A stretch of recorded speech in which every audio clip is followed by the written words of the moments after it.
Before they were outlaws, they were just boys, just flesh and blood. One from the dusty hills of Utah, the other from the iron grip of Pennsylvania. They would grow into myths. But back then, they were merely men searching for a place to belong in a West that no longer wanted them. The boy who would be Butch. Robert LeRoy Parker was born in 1866 in Beaver, Utah Territory. Just another boy in a struggling Mormon family of 13. Life was not kind to the Parkers. The land was unforgiving, and money was scarce. Rob grew up watching his parents work themselves into the ground just to survive. At 13, he left home. He was chasing something. Freedom, maybe. Or just a chance to avoid becoming another faceless ranch hand swallowed by the land. That's when he met Mike Cassidy, a small-time rustler with a big-time charisma. Mike wasn't just a thief. He was a teacher. He showed young Rob the ropes. How to ride hard, how to read people, and how to vanish into the hills when things went south. By the time Rob started robbing himself, he did so in Mike's honor, changing his name to Butch Cassidy.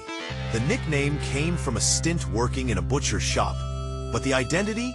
That was all about reinvention. Butch Cassidy wasn't a boy from a poor Mormon household.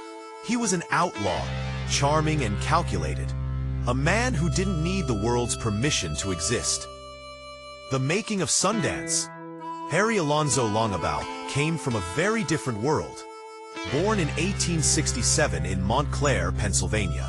At just 15, he headed west to find work, drawn by tales of endless land and opportunity. But those promises wore thin, and at 20, he stole a horse, a saddle, and a gun in Sundance, Wyoming. That mistake cost him 18 months in jail, but it gave him something else too, a name. When he walked out of the cell, he was no longer Harry Longabaugh. He was the Sundance Kid. Sundance wasn't flashy like Cassidy.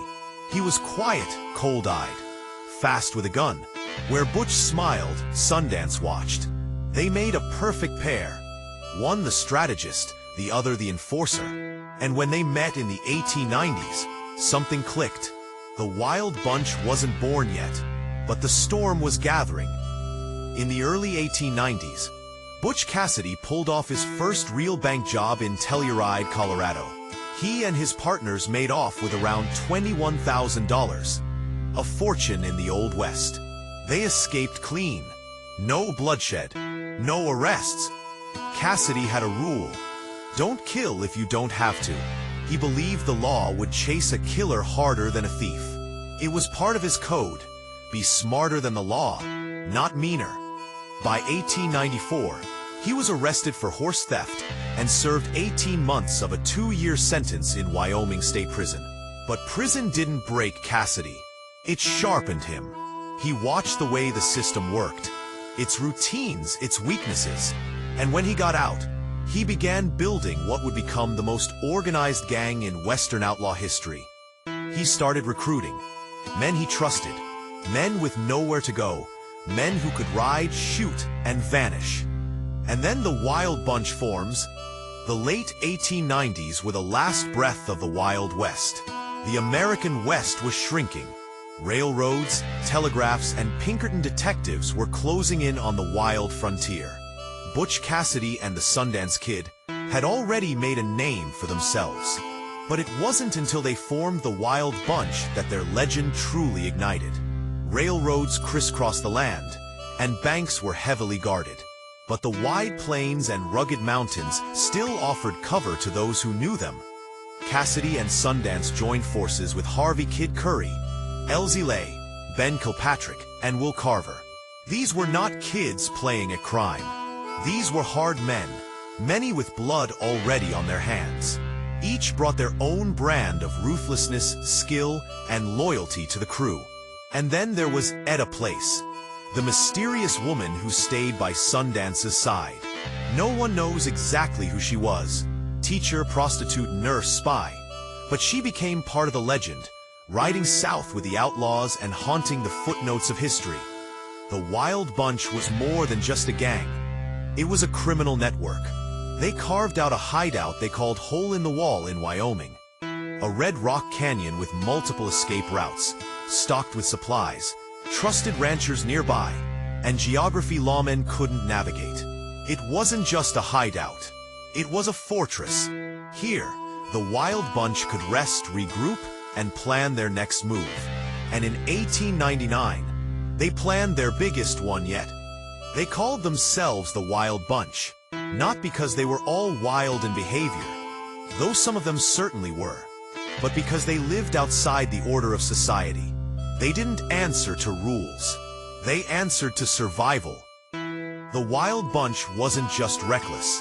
They were methodical. Their robberies were planned like military operations. Maps, schedules, fresh horses stashed along escape routes.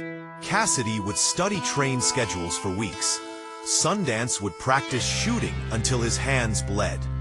They struck with precision and vanished just as quickly. Their first major hit as the Wild Bunch came in 1899, when they robbed a Union Pacific train near Wilcox, Wyoming.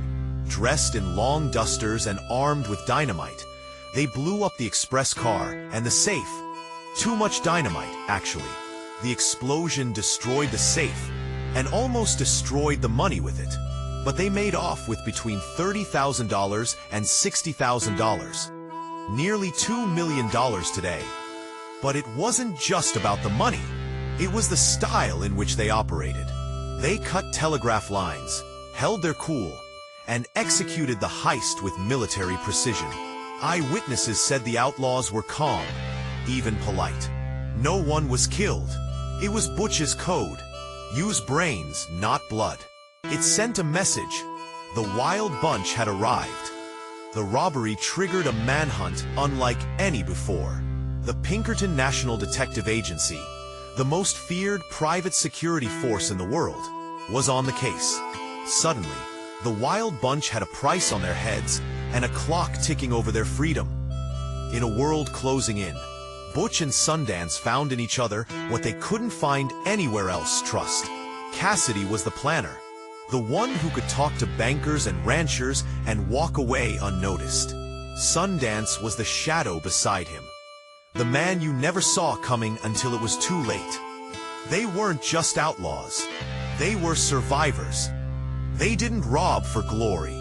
They robbed because the system had no room for men like them. The frontier was vanishing, and with it, the freedom they'd built their lives around. And yet, they lived by a kind of code.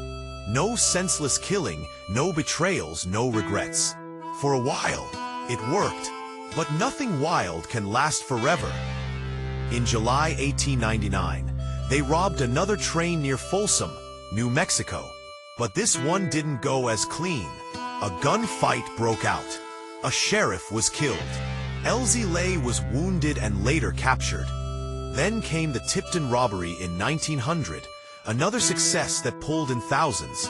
But the gang was splitting at the seams. Will Carver was gunned down by lawmen. Kid Curry, increasingly violent, left a trail of blood in his wake. Butch tried to keep the gang professional, but the Old West was dying. The federal government, railroad companies, and Pinkertons were closing in, and the Wild Bunch days were numbered. By 1901, the law was everywhere. The hole in the wall was no longer safe. Informants were flipping. The gang scattered, some to Mexico, others to the east. Butch and Sundance knew the end was near. One betrayal in particular hit hard. Josie Bassett, a woman closely tied to Butch and other members, turned against them under pressure from law enforcement. It was a gut punch. Cassidy had always tried to protect his inner circle. Now, the circle was breaking from within. Then came the biggest betrayal of all, modernity. The world was moving on. Automobiles, faster trains, fingerprinting, and organized police systems were making outlaw life impossible. Butch, Sundance, and Etta Place, the mysterious companion of the Sundance Kid, fled to Argentina. They bought a ranch under aliases and tried to go straight. But peace never lasts long when you're hunted. By 1905, they were back to robbing banks, first in Argentina, then Bolivia. The law followed them across continents. The Pinkertons were relentless, sending reports to South American officials. Photos of the gang were distributed in Spanish. They were famous and infamous in a land not their own. They pulled off a series of heists in Bolivia and Chile, but they were ghosts of their former selves, exhausted, older, paranoid, and far from home. The last verified Wild Bunch robbery came in 1908. Butch and Sundance ambushed a payroll mule train in Bolivia. The robbery was successful, but the aftermath was anything but. They were tracked to a boarding house in San Vicente, and the Bolivian army closed in. A gunfight erupted. 2 foreigners were found dead. One had a bullet wound to the head. The other, a fatal chest wound. The bodies were buried quickly. No formal identification was made. To this day, no one knows for sure if it was them. No autopsies, no photographs, no conclusive proof. Some say Butch shot Sundance to spare him capture, then turned the gun on himself. Others believe they escaped and lived under new names. Butch as a miner in Utah, Sundance in Mexico. The legend, like the outlaws, slipped into the shadows. They vanished in a storm of gunfire. Or so the story goes. But what if Butch Cassidy and the Sundance Kid didn't die in that dusty Bolivian town? What if the greatest outlaw escape in history actually worked?